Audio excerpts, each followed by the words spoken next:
ಗಳಿಗೆ ವಂದಿಸುತ್ತಾ ಕುಮಾರಣ್ಣನವರ ಆಶೀರ್ವಾದದೊಂದಿಗೆ ನಮ್ಮ ಯುವ ರಾಜ್ಯಾಧ್ಯಕ್ಷರಾದ ನಿಖಿಲ್ ಅಣ್ಣನವರೇ, ನಮ್ಮ ಜಯಮುತ್ತು ಅಣ್ಣನವರೇ, ಪ್ರಸನ್ನ ಅಣ್ಣನವರೇ, ಅಜಯ್ ಅಣ್ಣವರೇ, ಜಯರಾಮ್ ಅಣ್ಣನವರೇ ಹಾಗೂ ಈ ವೇದಿಕೆಯಲ್ಲಿ ಉಪಸ್ಥಿತಿರುವ ಎಲ್ಲ ಹಿರಿಯರೇ, ಮುಖಂಡರೇ ಹಾಗೂ ನಮ್ಮ ಚನ್ನಪಟ್ಟಣ ತಾಲೂಕಿನ ಕಟ್ಟ JDS ಅಭಿಮಾನಿಗಳೇ, ಮತದಾರರೇ, ಎಲ್ಲರಿಗೂ ನಮಸ್ಕಾರಗಳು. ಈಗ ಪ್ರಸನ್ನ ಅಣ್ಣನವರು ನಮ್ಮ ಪ್ರಸನ್ನ ಅಣ್ಣನವ್ರು ಹೇಳ್ತಿದ್ರು, ನಿಖಿಲ್ ಅವರು ನಿಮ್ಮೆಲ್ಲರ ಜೊತೆ ನಿಲ್ಲಬೇಕು, ಇವತ್ತಿಂದ ನಿಲ್ಲಬೇಕು ಅಂತ. ಅರೆ ಒಂದು ಇಲ್ಲಿರೋ ಮುಖಂಡರಲ್ಲಿ ನಿಖಿಲ್ ಪರವಾಗಿ ನಾನು 2 ಮಾತು ಕೇಳ್ಕೊತೀನಿ. ಇಡೀ ರಾಜ್ಯ ಸುತ್ತಬೇಕು ನಮ್ಮ ನಿಖಿಲು. ನಮ್ಮ ಕುಮಾರಣ್ಣನ 2028ಕ್ಕೆ ಮುಖ್ಯಮಂತ್ರಿ, ಕರ್ನಾಟಕದ ಮುಖ್ಯಮಂತ್ರಿಯಾಗಿ ಮಾಡಬೇಕು. ಸೊ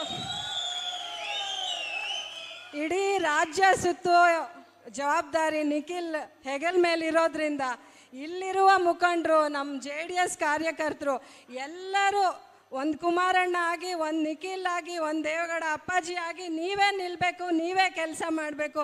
ಯಾಕಂದರೆ ಕೆಲವೇ ತಿಂಗಳ ಹಿಂದೆ ಏನಾಯಿತು, ಎಲ್ಲಿ ನಾವು ಯಾಮಾರೋದ್ವಿ ನಿಮಗೆಲ್ಲ ಗೊತ್ತಿದೆ. ಆವತ್ತಿನ ದಿವಸ 2 ದಿವಸ ನಾವು ನಿದ್ದೆ ಮಾಡಿದ್ವೋ ಇಲ್ಲ ಗೆದ್ಬಿಡ್ತೀವಿ ಅನ್ನೋ ಇದರಲ್ಲಿದ್ವೋ ಕಾರ್ಯಕರ್ತರು, ನಮಗೆ ಗೊತ್ತಿಲ್ಲ.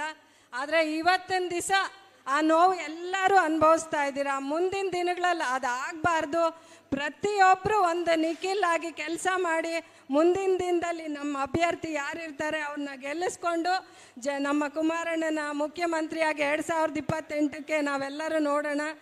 ಜೈ ಹಿಂದ್, ಜೈ ಕರ್ನಾಟಕ ಮಾತೆ, ಜೈ ಭುವನೇಶ್ವರಿ.